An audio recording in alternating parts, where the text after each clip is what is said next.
But it was there, Sam, that God started talking to me like, "You're gonna sing again. You're gonna worship again. Like, why are you saying it's over? I'm not saying it's over." And I'm like, "I can barely get out of bed. Like, I must be hearing you wrong, Lord."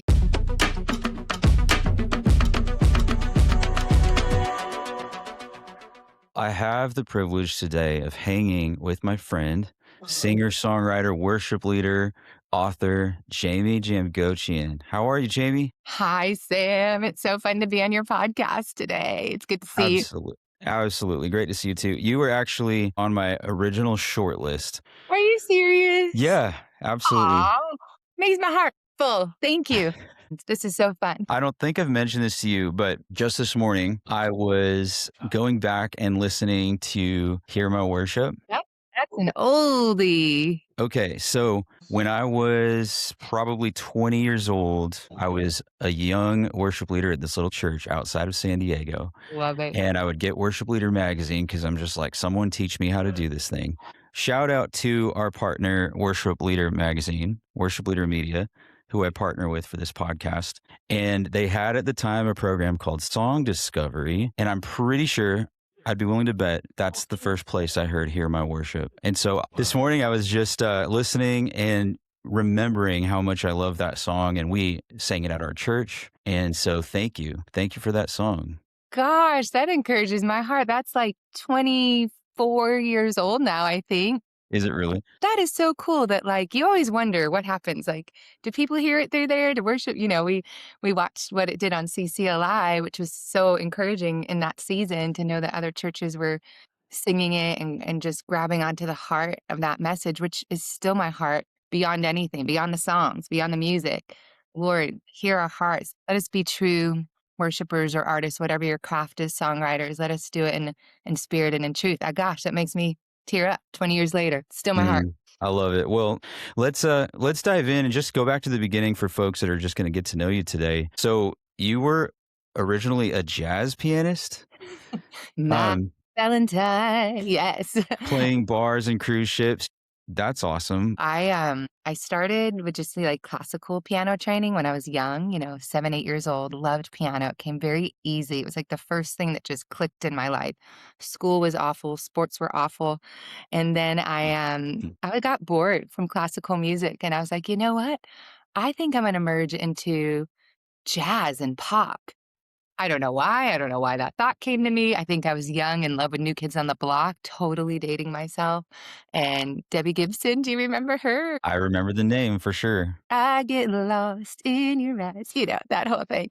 And so that was kind of the path I was on. I got to play in some great cruise lines, bars and stuff, all the jazz standards, was singing those. And then I had an intersection of faith. It was my first time I heard the gospel. I was a senior in college at Berkeley, and my life forever changed. And it was like, not that that music is bad or evil or anything like that. My heart was just so set ablaze for Jesus and the things of God. I wanted to sing about it. I wanted to tell everyone about this hope I had found, this joy I had found, this love I had found. So my Mm, music very quickly changed mm. as a young believer back when I was like 20, 21. That's so cool. And it doesn't surprise me to hear you say that you went to Berkeley. Like writing with you, you just have like an elite level of musicianship. And I mean, that's pretty epic. John Mayer, Quincy Jones, Charlie Puth went there. Yeah, John Mayer was there when I was there. It was really cool. Oh, that's fun. He was signing a deal when I was there. He kinda took off right when I got to Berkeley. That's so cool. You mentioned kind of like faith colliding with you at that time. And all of a sudden, like what you wanted to sing about and write about changed. Mhm. I'd love to hear more about that. Yeah. So, I did grow up going to a church. It was in New England. I never heard the gospel, to be honest with you. Hmm. For me, in my personal experience, I did not know what it meant to follow the Lord, be born again, be a disciple of Christ. So, the first time I remember hearing that was through a classmate. And I was searching. I was definitely not living for the Lord. And I can remember she just kind of pursued me for Jesus. She would tell me about her faith. She was the first one to give me Christian music. It was on a cassette tape, bootlegged, if you can imagine that. How embarrassing. We didn't know back then, I promise. And it had like early Jars of Clay, and it had Shout to the Lord. And I remember when I heard "Shout to the Lord," I was like, "This is it. This is what I was created to do." And Hmm. something in that music just grabbed my heart so strongly. I think it was in the anointing of God on Hmm. Darlene and on that song, and the presence of God that just filled my dorm room, and I just remember really being taken back by that, like, Hmm. "What's this that I feel? This peace, this presence?" And, that same classmate, she would just tell me all the time, "Jamie, Jesus loves you. Jamie, just talk to Jesus like you talk to a friend." And I'm like, "What? Like, what is this?" You know? And finally, I started reading the Gospels and learning about who Christ really is for us personally, not religion, not Hmm. church, although I think you need to be part of a great local church. And it changed my life. She was the one that told me to ask him into my heart and for forgiveness. It was a very not polished sinner's prayer by any means, but I knew the day that I became a follower of Jesus, and it was like the light went on. I remember I was like, "Oh my gosh, I was living in darkness and I didn't even know it. I wasn't even aware of it." All the beliefs you just believe from the world, and then once that conversion happened, it's like you start seeing truth everywhere you go. Hmm. Amazing. So, how did you get from cruise ships, clubs, Berkeley to Nashville? Great question. Only the Lord. So from, um, Boston, so I had that encounter with the Lord, and I actually ended up doing a little internship in Nashville way back when. It was like a college-related thing, and it was at CSAC. Do you remember CSAC? Oh yeah. Are they still is CSAC I don't even know. Are they still My understanding is it's like ASCAP, BMI, but then CSAC is still an invite only thing. I'm pretty sure, but it's okay. like the oldest or one of the oldest of the PROs. So I interned for them. And during that time, I just felt like this stirring, like some would say you felt something prophetically. I don't know I felt like, oh my goodness, I think I'm going to live in Nashville one day. I just kept feeling it. Now, I knew very little about Christian music still. I started to listen to the people who would have been popular then. Didn't even know Christian radio existed. Like all these things were so new to me. I mean, growing up in Boston at that time, we didn't have Christian radio. But God had another plan, and I'm so glad He had another plan. I was a baby Christian. I mean, I knew like 2 verses and shout to the Lord, right? And I'm like, "I wanna sing for Jesus." Well, sometimes you need to go through some discipleship, some training, some heart work, all of that. And he took me, after that internship from Boston to Seattle, Washington, where I had learned of an incredible 2-year Bible school internship at the City Church, which is now, I think, called Church Home with Pastor Judah Smith out in LA. Hmm. Back then, his dad, Wendell Smith, he's like my first real pastor, Pastor Wendell. He had a Hmm. church in Seattle called the City Church. And all I knew is you would go there, you would learn about the Bible, you would learn about ministry, you would learn about faith. And I was like, I'm in. This is what I'm supposed to do. So I packed my bags. My parents thought I was crazy. What are you doing? Aren't you supposed to go to Nashville or New York or LA and pursue your music? And I'm going to Seattle to read the Bible. It really was a moment. And I speak about this, a lot in my last album, Sacred Surrender. It was one of those moments where I felt like the Lord was saying, will you surrender everything? Your dreams, your hopes, your desires. Will you lay it all down and just come seek my face? And I was so all in, and some days I'm like, "Lord, I wanna make sure my heart is still that all in," that I just was like, "Yep." And so I did. I flew to Seattle. I lived with a host home, a family I didn't know. I interned at the church. You do everything: janitorial, evangelism, missions, Mm, pastoral. For me, worship was a track, Bible studies, all of it. And that began my journey of ministry and really learning what it meant to serve people, to serve the local church, to love Jesus more than I have this dream, I wanna do this thing. mm. That came next, which is so crazy how sometimes when you think you're totally giving something up and God's like, "Actually, my plan for you is here for that." And that was then where I got my first record deal with Centricity Music, and that's what led me to Nashville. You were one of Centricity Music's first artists, right? I was the first. You were the first, no way. So folks listening would know Centricity through you, artists like Aaron Shoes, Lauren Daigle, Jordan Feliz. Katie Nicole's Crushing It. Right. And Centricity Music and you were launching kind of right as worship music. I mean, I'm guessing just like lining up dates here. Right as worship music was kind of becoming its own Yeah. cultural force, right? Help us see through your eyes at the time. Like, what did it feel like to be in the middle of that moment? Mhm. Yeah, that moment. Yeah. So we're celebrating Centricity's 20th reunion in May, which totally dates me, and I'm cool with it. But I can remember during that time, there were still songs in my heart, right? So I was serving the church. I was worship leader now at that church and loving it and writing songs for that church congregation. But there was still like this hope and this dream of, what would it look like to go back to my roots of recording and, wanting to do my own music and that kind of thing. So that was always there, but I just felt like I had to stay in the lane that God had opened up for me, so to speak.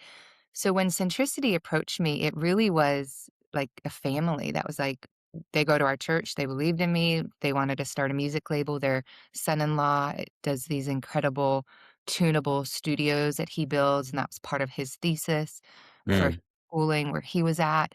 So it was almost like God was putting all these dots together, and I just remember being like, "You wanna do a label and you wanna do a record?" Like, it was the first time, and I was a young Christian. I was probably 2 or 3 years in with the Lord. I just mm, started feeling like, "Wow, God, like, you're such a good father that even the things that we think we're completely giving up and laying down, like, you knew the timing, you knew the people, and you knew the place. Seattle, of all places, like, back then, it was the capital of grunge music. I don't know if it still is, but 20 plus years ago, I mean, that's what it was, right? mhm, Um, uh-huh.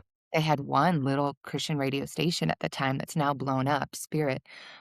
So it's like God uses the foolish things of the world to confound the wise, right? It was just this whole, like, wow, but what I learned is that scripture that I would cling to every day: "Trust in the Lord with all your heart, lean not on your own understanding, He'll direct your paths." And that's what I kept seeing time and time again. Even now, 25 years later, there's seasons I'm like, "I don't know what's next," and Mhm. the Lord directs your path. So, yeah, that's how Centricity kinda started. We did that first album that you referenced with, my only song that went number 1 on Billboard radio, "Hear My Worship." That's so huge. Yeah, it was a such a sweet gift from God, and that is what opened up doors to do what I still do now 20 plus years later, Mm, travel and minister songs of hope, songs of worship to people. It looks different in every season, looks a lot different now than it did back then, but I'm so grateful for that song that helped pave the way for some of this still. mhm. So it's interesting. I think I've kind of like imagined since I've known you that you kind of like started from a pop place. Maybe that's just like the Berkeley background or something in my head, but you kind of started with worship. Did you ever have a time where you felt like you were having to try to navigate between, I don't know, pop Christian music like CCM Yeah. or Yeah. worship? I didn't know a difference. If I'm being really honest with you, I could have just been so naive. Like, I just thought it was all kinda worship to God. So when I was Mm, young and my A&R guy, John Mays, would get me in a writing room, I just I thought it was all worship, whether we were doing a corporate song that people would lift their hands and sing, or whether I was doing like a fun, more what we would now call CCM pop song. So I can remember, Sam, when they said, "Well, you're a worship artist." I'm like, "What's that?" Like, okay. So naive, so young, so green to everything. Now I'm kind of like, why do we call ourselves worship artists? We could that's a whole nother talk, right? Whole nother podcast. But being young and naive, I was like, "Well, that makes sense because I do have artistry, like, I am a songwriter. I have things to say to people live in concert that's not just a corporate worship moment, but I am a worshiper, like, through and through. I hope every Christian artist, whether you're CCM, worship, rap, pop, whoever you are, heavy metal, I don't know. I hope we're all worshipers first and mm, foremost to Jesus, right? Whether we're writing corporate worship songs and singing them at the local church or not, that's our first ministry to God, mm, mm. is to be a worshiper, is to live, and not just in music, to live every area of our life the best that we can. Nobody's perfect. We all have things that we're working on daily, I hope, sharpening daily, but to live the best we can, a life that reflects what a true worshiper of Christ is. I think that's so cool. I mean, I feel like what I'm hearing you say is like we've made up the separation. And I've thought about it in the past as like Sunday songs and Monday through Saturday songs, Yeah. where one is has more of a function for a gathering and the other one works really well if you're just, listening to the song while you're working out or you're sitting in your car. And to me, I think I've tried to figure out how to navigate that, and I think you just kinda simplified it. You kinda talked about it less like it's wearing 2 different hats and more like it's just 2 sides of the same coin kinda thing. I don't know. Like, do you think that the separation is practical in some ways, or do you think it's just completely made up and we should forget separating it into different playlists, different audiences, different charts? Yeah. Not to go, like, super spiritual here, but I always try to think about, like, that day when we cross over and we're standing face to face to Jesus, right? Like, Mhm. moment. And I remember once I was so bummed about something, and I just remember him being like, "When you get to heaven, I'm not gonna be like, 'Oh, man, you really your Mm. radio tanked after that first one.'" You know what I mean? Like, or like, "Oh, man, you got the nomination, but you didn't get the Dove Award." Like, I feel like it's a similar thing with this. Like, I think as long as our hearts are in the right place with Jesus, whether it's CCM, worship, whatever the industry wants to call it, yeah, maybe Mm. we need that for, like, categories on Spotify or when we used to have songs in bookstores and CDs and Mhm. Christian bookstores, maybe we need that worship section, but heart-wise, it just goes back to, like, if you're a Christian artist doing Christian music, I certainly hope worship in your heart is the number one thing. So, yeah, I mean, it's probably necessary for business, for labels. Oh, she's more of a folksy CCM artist. He's more of just a Sunday morning corporate worship guy. I don't know, Sam, is it really gonna matter when we're standing face to face to Jesus? I really don't think so, but I get why we've done that, and it does help, like, when I think of a certain artist, you name someone, you're like, "Yeah, they're kinda like pop CCM," or you name Chris Tomlin, and I immediately think the greatest psalmist for the church in my era, my day and age, like Mhm. writing songs that just bring you into the presence of God, worship leader or worshiper, right? So you know exactly who he is, but I don't know if I answered Right. that well. No, you did absolutely. I think what I love about what you're saying is you're bringing it back to the heart. And you're bringing it back to the relationship between us and the Lord. And at the end of the day, maybe those two things can create a context or a vehicle for how we can be more intentional with how Yeah, He is using us yeah, to connect people to Him. But I love that you just created a different standard or vision of what availability could look like. And maybe we don't have to try to choose one. Maybe yeah, we're just like you said, worshipers and psalmists, and we get to flex depending on where we yeah. are at the moment. And I love that. Oh It's funny you mentioned Chris Tomlin. What a great example of a of a worship leader and artist, like you said, one of the greatest of our generation. And, just going back to what we were talking about you signing with Centricity, and it was such an interesting moment in, let's just say, Christian music history. You're coming right off the heels of DC Talk and Jars of Clay and Audio Adrenaline, and maybe even like the artists like Amy Grant and Jackie Velasquez and that kind of thing. And then you've got Chris Tomlin. Did you notice a difference though in like his role versus what you were kind of like coming out of, or like that? I just see that moment as an interesting moment, and it was for me Mm. because I started in Christian hip hop and then Okay. became a worship leader right around that time, like '03, '04, '05, and I was noticing all of these new things that were happening, kind of like how it feels now with like Forrest Frank or Mhm. something. It was like, okay, we're about to enter into a new chapter here. So I think you may have already mentioned it, but just want to give you the opportunity to speak to that if you want. Yeah, I was thinking of Forrest Frank because to me, he's such a worshiper. Like, Hmm. I think everything he does oozes like a pure heart for the Lord. He just wants to minister to people, whether he's singing a worship song or a cover worship song. I've seen him do that on his socials, or you're at his concert and you're just everyone's bopping around to these incredible, like hooky pop things with the coolest beats. Like, is it all worship? I think his heart's worshiping in that moment. I know my heart is. So I think it's just a greater, like, we could have like a deeper conversation of like, maybe everything is worship. Maybe like where Jesus said, the time is coming when my worshipers, it doesn't matter where you are because worship will be in spirit and in truth, right? Mm. It doesn't matter what tribe you're from. It doesn't matter. None of that matters, right? Worship is of the heart. So yeah, I think Forrest Frank is probably up there worshiping his heart out to his amazing, catchy pop songs that, gosh, do they get stuck in your head all day? Like, Yeah, they do. yeah, just as much as like a Phil Wickham song that you hear once and you just want to raise your hands and cry it out all day and worship in that way. It's just a different expression, I think. That is so good. So you already mentioned earlier, Hear My Worship hit number one. You had this epic moment in your life, and then life got complicated. And I don't think I've even heard the long version of this story. Lyme disease enters the picture, years of silence, moving back home. A lot of artists would have chosen to kind of quietly disappear. Why didn't you? Gosh, you're asking this in a tough week where I'm like, I just need to quit everything, Lord. Mm. I think we all go through those seasons, right? Where we wanna just throw the towel in and you wonder, like, Lord, is this still where I'm supposed to be?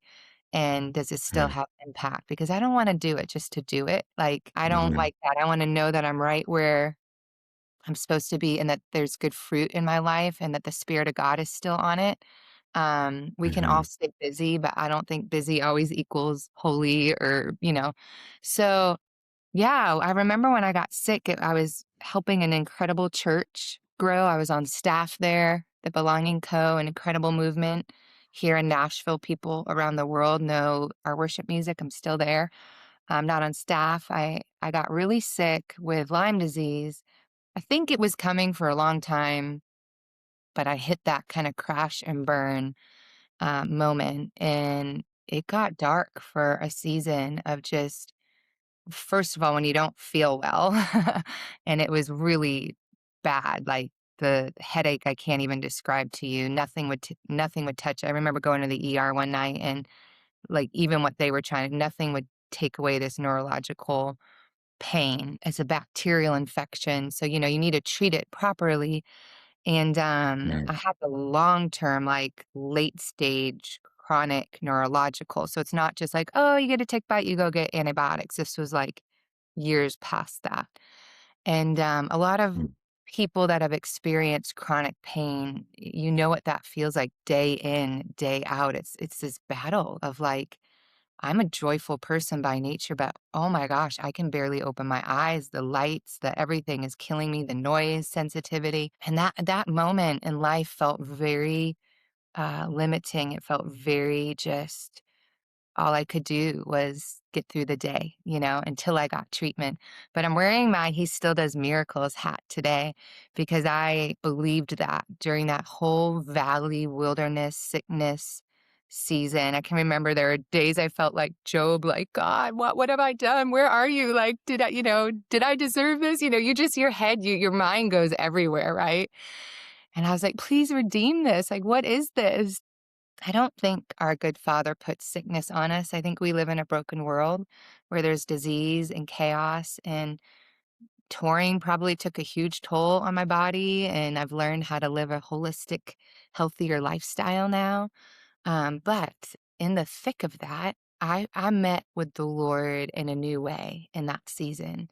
And I wouldn't trade that for anything.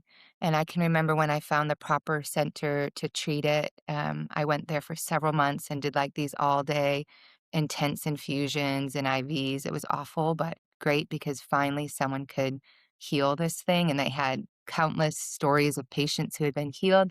But it was there, Sam, that God started talking to me like, you're going to sing again. You're going to worship again. Like, why are you saying it's over? I'm not saying it's over. And I was really convicted. I'm like, I can barely get out of bed. Like, I must be hearing you wrong, Lord. But I would get melodies and I would listen to old demos of songs that never saw the light of day. And isn't it crazy that sometimes when things do look dead and dormant for a season, God is still working?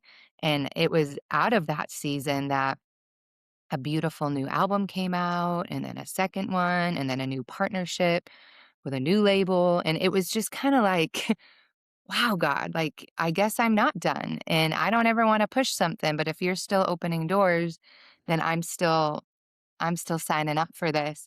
So I feel like I got a second chance almost because things did kind of get shut down for several years.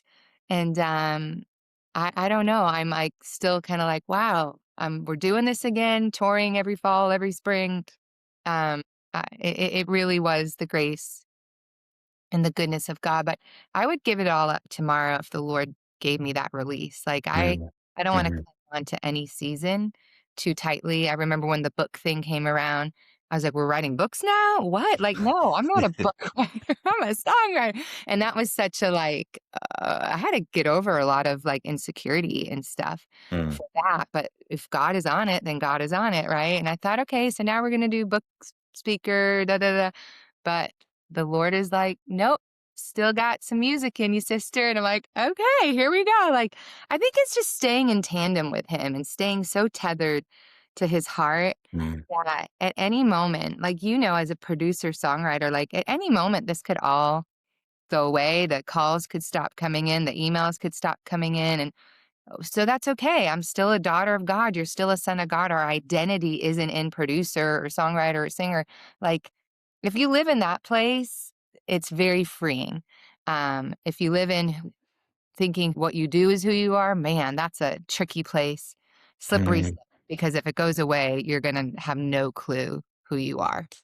That's so good. I relate to so much of what you're talking about. I mean, in my own life, it's funny, the more that I feel like I'm starting to lean into what you're talking about with the identity thing, the more God brings me these opportunities to play in sandboxes that are actually more fulfilling than anything I could have ever made up. I mean, this podcast is one. I mean, what you said about insecurity, I deal with that every time, every interview, all the time. I'm like, why, God? I feel like Moses. I don't even talk good, but like, okay, like you're having me do this. I'm going to do it. But like I said to you before we started recording, like some of the messages I get about people that are listening to this are so fulfilling and humbling to know God's speaking through you and I to encourage people or to challenge or to ask questions maybe they aren't thinking about yet or whatever the thing is. Same with, I thought I was done with worship leading. And then all of a sudden, this church in Kentucky thing opens up. And now I'm up there once or twice a month and get to still lead worship. And I'm just like, all right, Lord, whatever you have me doing, I'm here for it, even though it's hard to put a pin in it, which I don't know if you've ever experienced that. But in Nashville, a town where they want you to be one thing, sometimes that can feel like, all right, Lord, one day at a time. I don't know what the story is you're writing, but I trust you. Like other people are scratching their heads, but it feels right, you know? And I don't think we need to fit a box. Like, I've been the same, like, "Oh, worship leader. Oh, work at a church. Oh, songwriter. Oh, book writer. Oh, speaker. Oh, you tour." Like, just I mean, I don't think we need to be just one. You need to be exactly who God called you to be and doing exactly what he's asking you in this season, and that's what matters the most.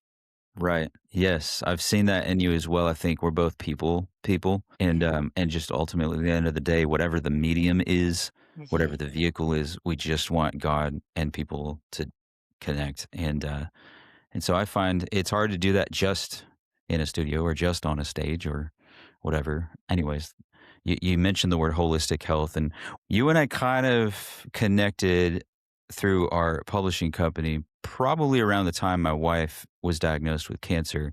And as you know a lot of her story now. But for folks listening, I haven't really talked much about that on here, but I'm going to have Kristen on here and we're going to share the whole story, not just about that, but our whole story, which is an epic God story. It's funny, I wore my I saw Urban Market hat for you today it.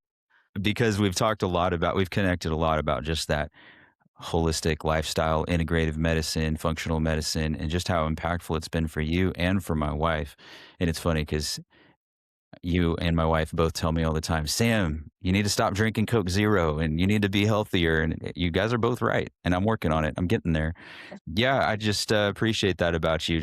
Yeah, I think when you receive healing through that means, through functional, holistic, and you see what they're doing, and it's like once your eyes have been opened to that, it's sometimes hard to go back, and I know for both your wife and I, we got our lives back Good. through through those kind of treatments. I know she went I'll let her share her story, but I know she went to a similar type center as I did, Sure. where they do a lot of highly advanced treatments that are more holistic in nature, to cleanse your body and to get you whole and healthy. So I would love to sit down with her someday and be like, "Oh, you did that too. Oh, I did that too," and Oh, share yeah. stories. But yeah, and I think even like learning this lifestyle, it's hard, especially I'm on the road right now and it's like, oh my goodness, catering is like all the yummy things. And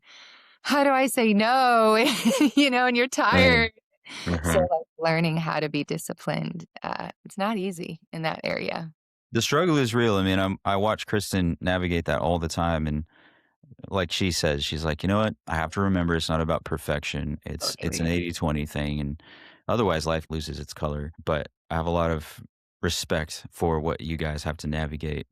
I want to ask you something. Maybe you get this asked often, maybe not, and feel free to just say I don't want to talk about it. But as we've been talking here, I've actually wanted to ask you this. For the women listening, Mhm. especially single women, what do you wish someone had warned you about? Road life, contracts, the industry, people that don't always have your best interest at heart. I mean, I think of maybe fans that are like stalkery. What do you wish someone had warned you about? Wow, that's a interesting question. I don't know if I've had that asked in a really long time, but I've been thinking about it in a different way lately and how we have to make sure we surround ourselves with people who, especially if you're single, with people who are encouraging you, building you up, helping you stay on the straight and narrow, so to speak. Because when you don't have that marriage partner and you're in ministry, you're constantly pouring out, pouring out, pouring out. I just would love someone to like talk about everything with. Like, "Oh my gosh, do you think I got that right?" Or, "Oh my gosh, when I said that," or da da da da da.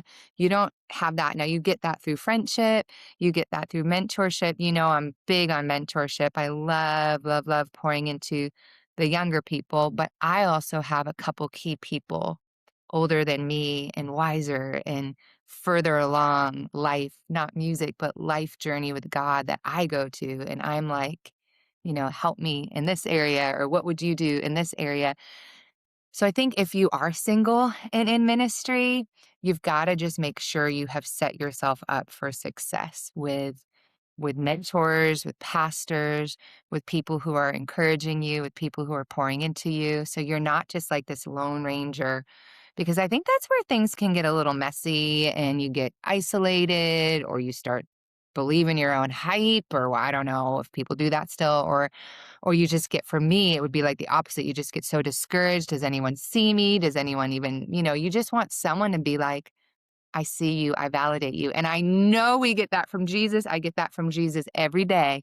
But sometimes it's nice to have someone in human flesh, skin, with a voice here on earth that can really encourage you and help keep you on the right path. So that's my biggest tip for singles in any kind of ministry. I have a lot of friends that work at churches in different capacities, worship leader friends who are single, artists, Christian artist friends who are single. I'm always like, don't do it alone. Get a tribe around you, Mm, get a mentor, get great pastors at any time. You can go to them and be like, pray for me.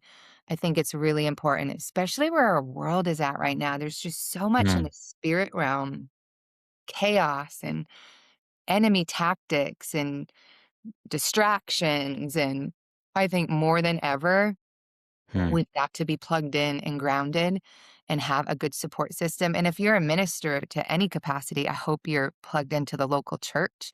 It doesn't mean you have to be on staff, but you're part of the body. You have people there that know you.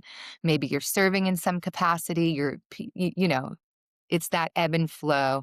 I think that's so, so important. I get nervous when I see young people just kind of doing their own thing and church mm, hopping and mhm, really grounded anywhere.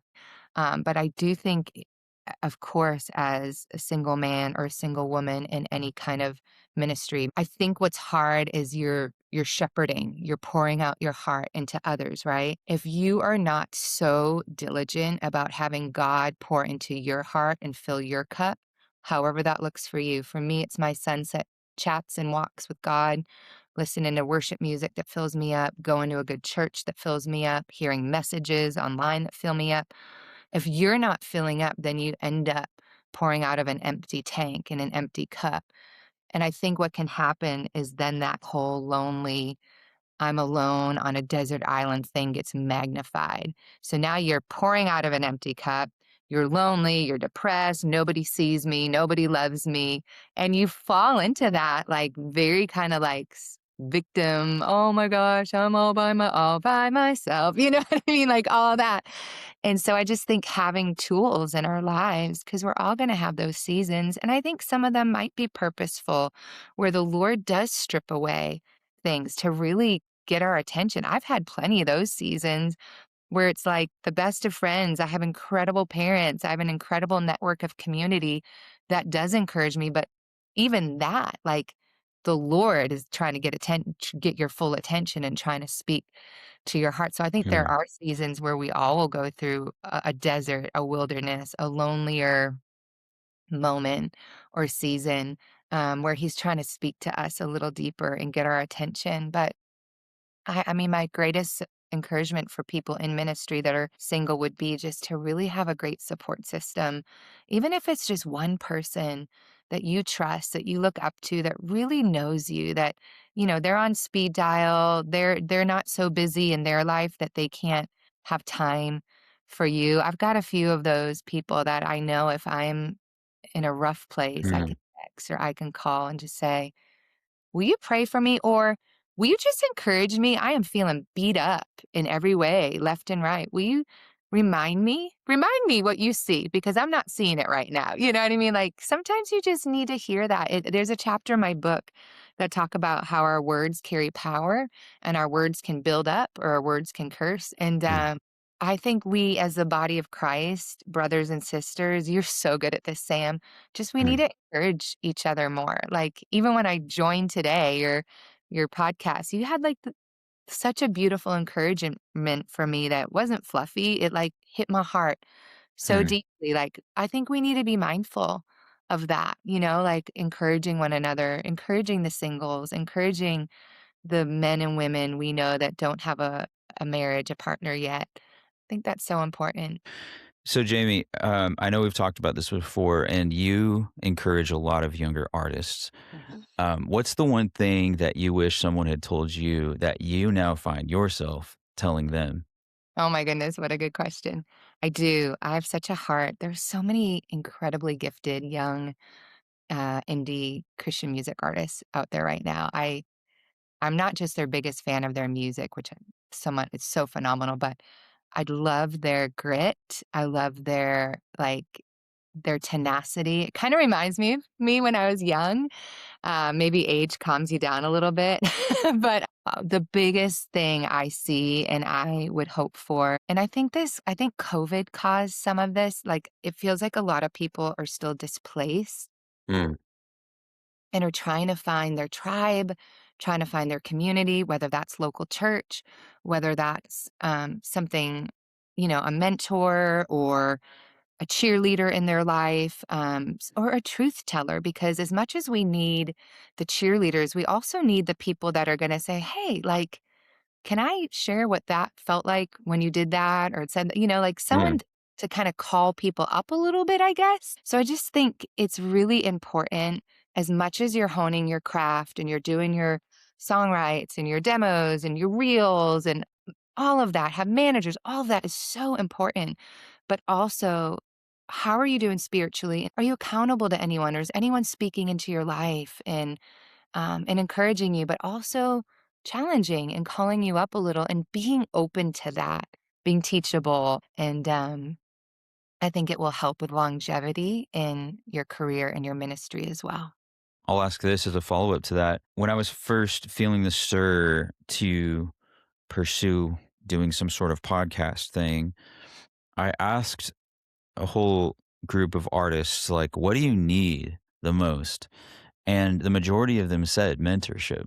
Wow. And then I asked, like, okay, so what is that like navigating that? And a few of them expressed it's hard to try to figure out how to initiate those relationships. Do you have any thoughts on that? So great. Ask people if there's someone that you really look up to. Don't just be like, can we hang all the time? Like, ask them, will you hold this voice in my life? And then give them permission to, like some of the people that I esteem and that I call when I need mentorship, they say hard things. But if I don't listen, then Mm, why have a mentor? It's like, oh, just to say you have a mentor or just to say you have a coach. I got to start something. It was really cool. In January, I got a call from a friend of ours, John Chisholm over at NCS. What a legend, the things he's done in worship world, mm, landscape, music landscape. And now his whole heart is helping songwriters and artist development, people that maybe didn't get a big label deal but they have passion and ministries in their heart and they've got vision. And so I got to partner with him and have about 6 clients, 8, I don't know. And it's been so sweet to even have that side of mentorship. And I'm going to do more this summer. So if someone's listening and you need mentorship with songwriting, worship, artist development, or even just calling, vision, career, ministry stuff. That's what excites me the most is shepherding, pastoring kind of.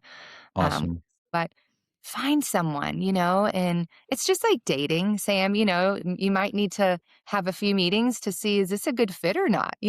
Mm, So I think it's awesome. available. It's just you've got to take that step.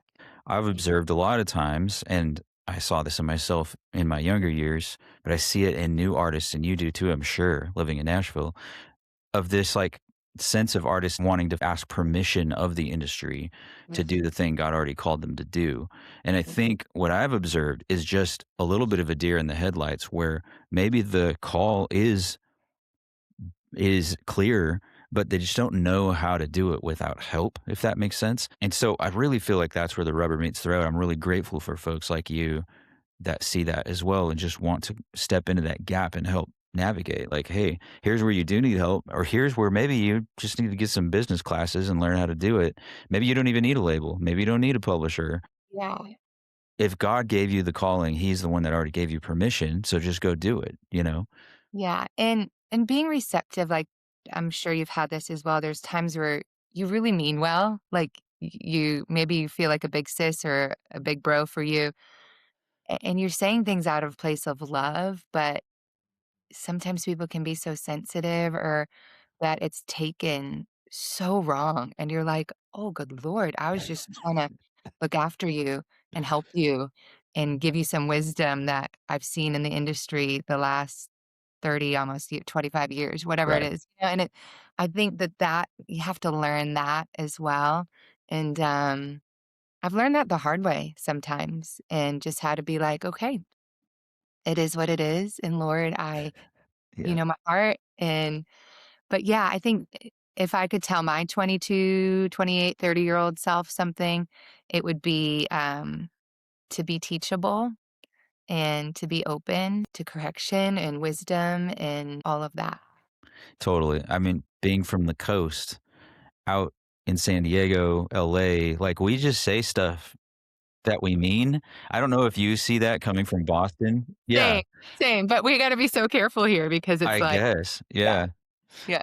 I like people who are straight shooters in my life, Mhm. but I find that's not really the style a lot of times here. It's funny, like the famous Nashville no, where if you just don't want to connect with someone, you just don't answer their text or their email. It took me a long time to realize, like, okay, I think that's just a cultural thing. Like, I would never do that to someone.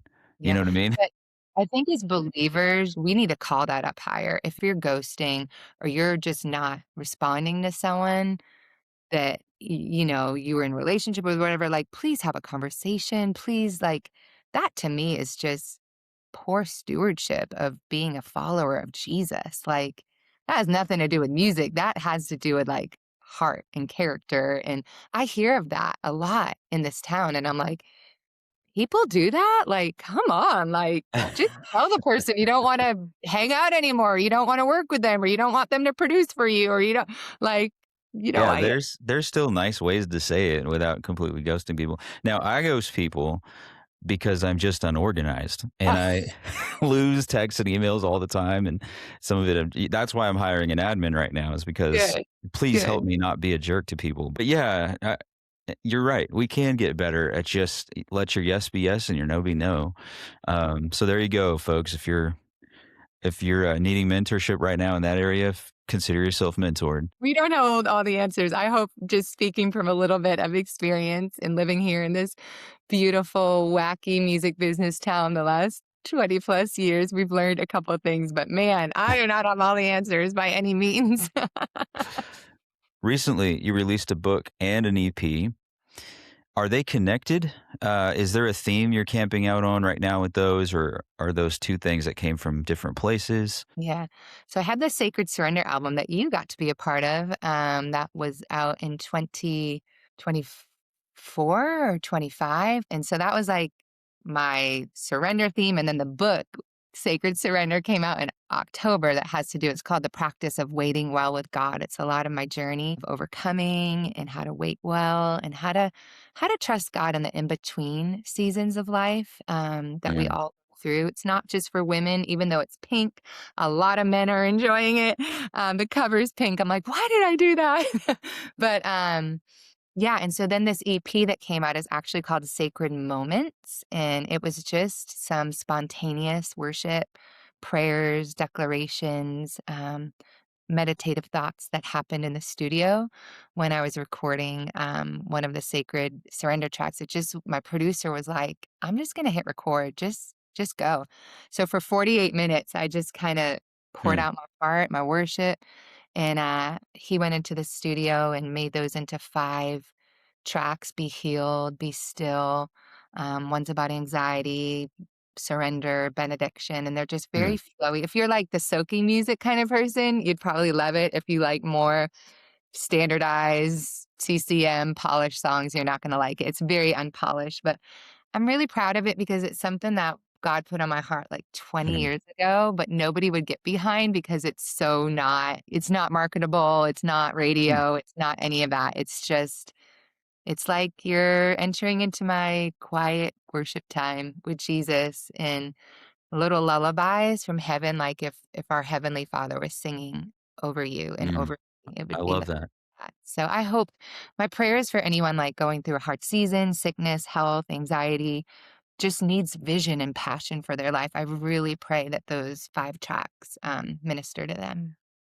That's awesome. And just to encourage you, thank you for holding on to that for all those years Yeah. until it was time. And I wonder what the Lord was doing there, because surrender isn't just something you write and sing about. Like, you've had to live it. You've had to live and walk out surrender in a different way than maybe you Right. had to 20 years ago, you know? Right. So you're so the right person for that. Mm. Last question for you. For the person listening right now who's in their own quiet season, speaking of learning how to wait, no platform, no momentum, maybe questioning whether God still has something for them and sees them, what do you say to that person? That's a really good question, Sam, because I think in some ways I'm still there. Maybe you could relate, you're still there in some ways. So, one of the things I've learned in waiting well is you can't wait well if you don't trust the person you're waiting on. So, Mm, getting to know the heart and the nature and the character of God is my first encouragement. Really dig into who he is.